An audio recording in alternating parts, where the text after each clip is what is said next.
Okay, here are the key fobs that came with the Mercedes. They're both identical. One has a weak battery, one has a good battery. The weak battery's in this one here and the good battery's here. And how do I know it's a good battery? If I just push this button here, watch the red light. You see a little red light right there? Now I can hear my horn blowing in the background in the garage. So. And that's important because with that little red light, there's a sensor in the front here that you can actually put the windows down of the car when you get close to it. When you get close to the car, if you push down the unlock button and hold it and point that at the door lock, all the windows will go down in the car.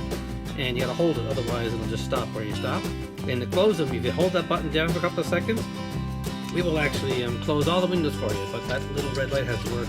Or you might get an alarm in the car, not an alarm, but a dash indicator that'll say replace battery. This one here says low battery in the sensor, so I gotta change that someday.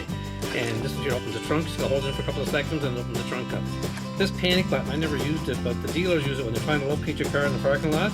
They go around pushing the button and they look for a horn beeping and lights flashing when all the cars look the same. That's how I'm doing that one. That's how I know to do it. And to change the battery in this, well, actually, there's actually a hidden key in here too, and I'll show you how that works and how you change the battery. Okay, here goes. Put that aside. I don't want to take that one apart. But if you have that off your keychain, or even if you have it on the keychain, there's a little slide right here. See it? Little black slide. You push that slide, and you see a key popping out. And there's a key. It works in the ignition and it works in the doors. That'll be something to remember. And also to change the battery, look at it upside down. Don't look at the good side. Turn it over, and this plastic back is right off. And they say in the instructions, use a key. There's a little black flap right here. Watch, I'll push it in and push up. There's a little pop, and that's the key to get the back off. There. Back comes off, and the battery, you have to hit that to get it out without using a screwdriver.